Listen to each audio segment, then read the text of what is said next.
아버지가 못나서 출가하는 게 아니에요. 그 아버지가 그 얘기를 하면서 우시더라고. 너무너무 슬프게 우시더라고. 욕 먹을 때 상처받지 않는 법이 있습니까? 라는 질문 저 남성분들한테 많이 들었어요. 싸우는 게 맞겠느냐? 아니면 입 다물고 참는 게 맞겠느냐? 참으면은 화가 돼요. 그죠? 병나요. 근데 가서 싸우면 어떻게 될까요? 관계가 망가지지. 어떻게 해야겠느냐? 누군가가 여러분에게 좋지 않은 얘기를 할 때 여러분 마음속으로 이렇게 얘기하세요. 어떻게? 미안하지만 사양합니다. 그건 당신 생각이에요.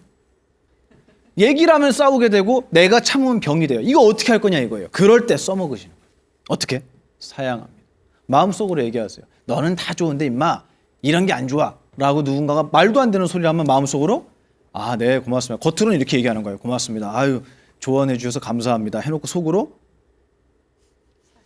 미안하지만 난 안 먹겠습니다. 사양합니다. 제가 많이 써먹어요. 사내 진미를 진행하면서 대한민국 남성분들에게 드리고 싶은 게 뭐냐면 바로 자신감이에요. 자신감. 여러분은 어디에 내놔도 어느 자리에 가도 어느 시간에 가도 누구를 만나도 여러분은 빛이 나는 분들이에요. 맞죠? 네, 맞죠? 집에 가서 내 속상함을 표현할 줄 알아야 돼요. 그리고 그 얘기를 가족들은 어떻게 해줘야죠? 들어줘야 돼요. 이 불교에는요, 여러 가지 법칙을 설명하는데 여러 가지 법칙을 설명해요. 우리 정신의 법칙, 이 세상이 돌아가는 법칙. 그래서 내가 나쁜 씨앗을 심으면 나중에 나쁜 결과가 온다. 여러분도 알고 계시죠? 그 무슨 법이라고 해요? 인과법, 원인과 결과의 법칙. 맞아요. 오늘 그것 중에 하나 제가 알려드리는 거예요. 뭐냐면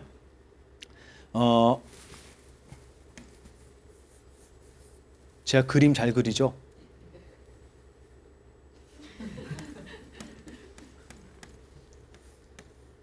이게 무슨 그림이에요? 꽃이죠, 꽃. 무슨 꽃이에요? 네? 누가 봐도 해바라기. 그죠? 맞습니다. 해바라기 봤어요, 실제로? 우리나라 토종 해바라기 봤어요? 이만해요, 꽃이. 진짜예요. 그래서 그거 하나만 꺾어 오면은 씨앗이 이렇게 나와요. 요즘엔 다 계량종이더라고요. 이건 계량종이에요, 토종이에요? 토종이에요? 네, 토종입니다. 제가 지금 이거 그려놓고 장난쳤잖아요, 그죠? 여러분이 이 해바라기 그림을 봤죠, 그죠? 여러분이 이 세상에 있는 것을 인식하려면, 보려면 여러분은 보인 것이 아니어야 돼요. 무슨 말인지 아시겠어요? 여러분이 해바라기를 봤어요. 그러면 여러분은 해바라기예요? 아니면 해바라기를 보는 존재예요? 보는 존재죠. 맞죠? 해바라기 아니죠? 여러분에게 보인 것은 누가 아니다? 다시 할게요. 여러분에게 보인 것은 누가 아니다? 정답이에요. 말 바꾸지 마세요. 나에게 보인 것은 내가 아니다. 앞에 보만이가 보이죠? 그럼 보만이는 누구는 아니에요? 나는 아니에요. 여러분은 아니에요. 적어도 여러분은 보만 선생님은 아니에요. 여러분 앞에 칠판이 보이죠? 그럼 여러분은 누구는 아니에요? 칠판은 아닙니다. 다시 얘기해서 나에게 보인 것은 내 앞에 있는 것이지 내가 될 수 없다. 보는 존재와 보이는 것이 마주하고 있는 상황에서 우리는 보인다라는 생각이 일어나는 거예요. 그러면 바꿔볼까요? 누군가가 나에 대해서 이런저런 얘기를 했어요. 욕을 했어요. 그럼 내가 그 욕을 들었어요. 그럼 나는 욕이에요? 욕을 들은 놈이에요? 욕을 들은 놈이에요. 욕 아니에요. 맞죠? 보인 것은 내가 아니다. 들린 것은 내가 아니다. 다시 얘기해서 나에게 인식된 대상은 누가 아니다? 내가 아니다. 그거를 불교에서는 뭐라고 이야기하느냐? 상즉법이라고 이야기합니다. 법칙이 서로 상자에다가 곧 직자 붙어있다는 얘기예요. 둘이 딱 붙어있다. 서로가 붙어있는 법칙이에요. 근데 성질이 정반대예요. 그래서 내가 해바라기를 봤으면 나는 해바라기 아니에요. 내가 전봇대를 봤으면 난 전봇대가 아니에요. 그러면 여러분이 눈 돌려서 보인 모든 것은 누가 아니다? 좋았어요. 잘 따라오셨어요.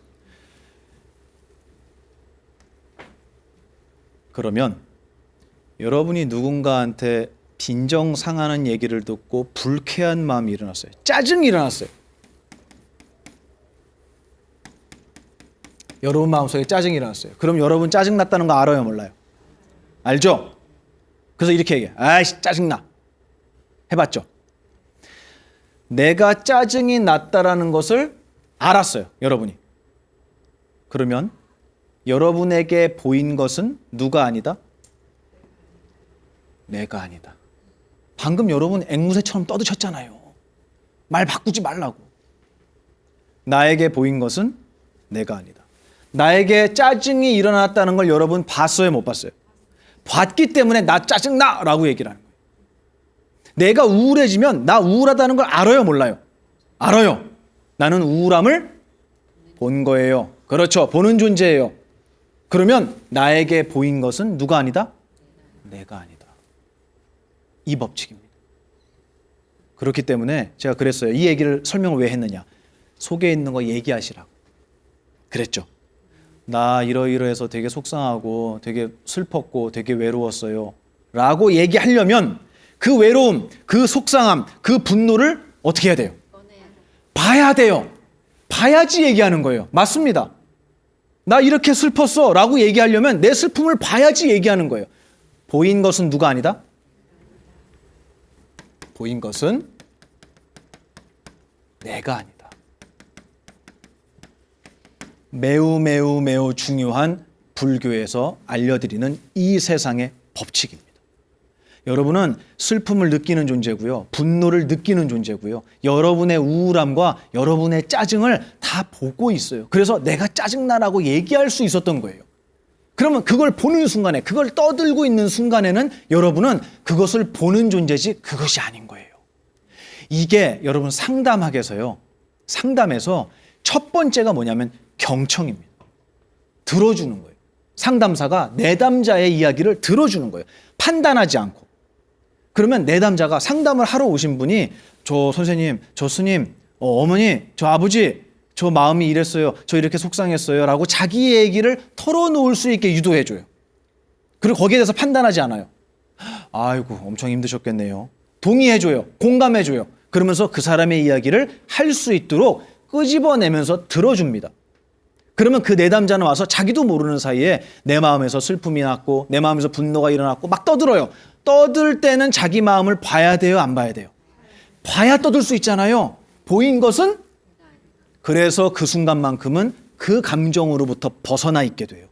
그래서 많은 사람들이 내 속에 있는 이야기를 솔직하게 털어놓는 것만으로도 마음이 가벼워짐을 느껴요.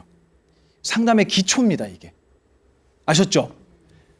속에 있는 얘기를 하세요. 그런데 우리 가정에서, 우리 사회에서는 자기의 속마음을 끄집어내서 설명하려고 하면 상대방이 어떻게 합니까? 또 그 얘기하려고 그러지 너? 이렇게 나오는 거예요. 너 언제적 얘기인데 그거 다시 하냐? 그 사람이 자기의 이야기를 할 수 없도록 입을 막는 경우가 너무 많아요. 여러분에게 부족함이 있고 속상함이 있고 왜 짜증이 없겠습니까? 있어요. 근데 그걸 보고 대한민국 남자들은 자기가 고장났다고 생각해요. 진짜예요. 자기가 고장났다고. 난 못난 놈이라고. 비교해서 오는 이 상대적인 이 박탈감도 힘든데 자기 자신만을 보면서도 난 이렇게 못났네. 난 이렇게 부족하네. 아, 내가 좀 돈을 더 많이 벌 수 있는 놈이었으면 우리 자식들하고 내 아내 훨씬 더 행복하게 해줬을 텐데. 얼마 전에 출가하겠다고 저를 찾아온 친구가 있었어요. 중학생이에요. 요즘에 많이 와요. 제가 약간 위험 인물이 되고 있어요. 그래서 저를 보고 저도 스님처럼 되고 싶다 하고 출가를 하겠다고 오시는 분들이 있어요. 그럼 제가 어떻게 할까요? 어서 오세요 할까요? 근데 이 중학생이 그렇게 얘기를 했는데 부모님하고 같이 왔어요. 근데 그 아버지가 이제 자식이 출가를 하고 싶다는 얘기를 집에서도 한 거예요. 근데 그 부모님이 다 또 저하고 같이 공부를 하고 계세요. 허락을 했대요. 보만 스님 밑으로 출가할 거면 허락하겠다. 이렇게 얘기했대요. 대단하시죠, 부모님도. 왜냐하면 딸을 믿지 않는 거예요. 제가 볼 땐. 예, 좀 있으면 말 바뀔 거라는 거 아시는 것 같아요. 근데 그 말 끝에 이 아버지가 이렇게 얘기하더라고요. 스님, 제가 마음에 좀 걸리는 게 있습니다. 뭔데요? 그 자리에 같이 있었어요.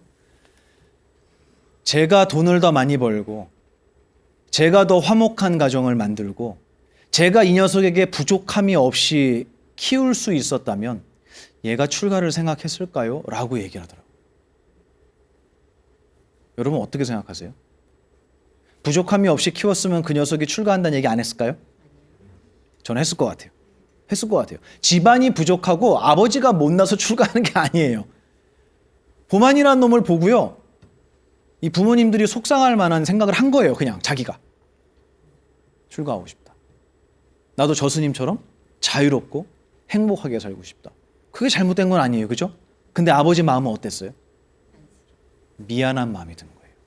전 이게 대한민국 남자라고 생각해요. 어떻습니까? 못났어요? 아니요. 아니요. 그 아버지가 그 얘기를 하면서 우시더라고요. 너무너무 슬프게 우시더라고. 내가 더 잘해줬으면, 내가 더 능력 있는 아버지였으면 얘가 그런 생각을 했을까? 가정이 정말 행복하고 엄마 아빠를 보면서 야, 부부라는 건 저렇게 아름다운 거구나 라는 걸 느꼈다면 얘가 출가한다고 생각했을까? 라는 생각을 하신 것 같아요. 근데 그렇지 않습니다. 그렇지 않아요. 부처님은 어디서 출가하셨죠? 어디에 계시다 출가하셨어요? 그렇죠. 왕궁에 있어도 출가하는 거예요. 예. 가정이 불행해서 부모님이 못나서 아버지가 못나서 출가하는 게 아니라고요. 이미 잘하고 계십니다. 아셨죠? 자신감을 갖고 사세요. 용기 있게 사세요. 나란 존자를 데리고 부처님이 길을 걸어가시다가 종이를 하나 줍게 돼요. 거기서 무슨 냄새 나는지 봐라 그랬더니 이거는 향 냄새가 납니다. 향 냄새가 나요. 그러면 당연히 이 종이는 무슨 종이었을까요? 향을 쌌던 종이. 그리고 좀 이따 가다가 줄을 주서요. 근데 그 줄에서는 무슨 냄새가 나냐 했더니 냄새 맡으니까 이거는 비린내가 납니다. 그러면 당연히 생선을 엮었던 줄이라는 걸 우리는 당연히 알 수 있습니다. 이게 무슨 말이냐? 무엇을 가까이 하느냐에 따라서 종이와 끈은 원래 냄새가 없었는데 무엇을 가까이 하느냐에 따라서 냄새가 뱄죠. 수행에 있어서 가장 중요한 수행이라고 저희 스승님은 말씀하셨어요. 그게 뭐냐? 물드는 수행이에요. 물드는 수행.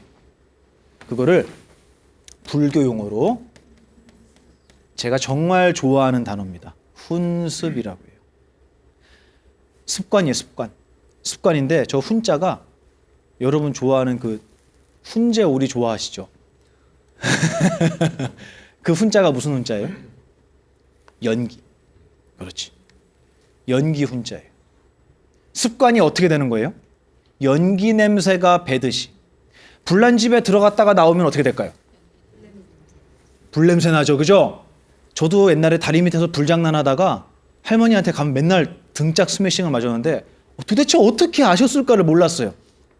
나중에 커서 여쭤보니까 연기 냄새가 말도 못했다는 거예요. 막. 불난 데를 들어갔다 나오면 연기 냄새가 뱄니다. 이거 노력해서 뵌 거예요? 아니죠. 노력하지 않았는데 뱄어요. 어떻게 했기 때문에? 단순히 가까이 했다라는 이유만으로 그 냄새가 밴 거예요. 우리는 어리석고 욕심 많고 이기적이고 잘난 척하고 화가 많은 사람들 속에서 살았어요. 그래서 우리 이 공부하려는 거예요.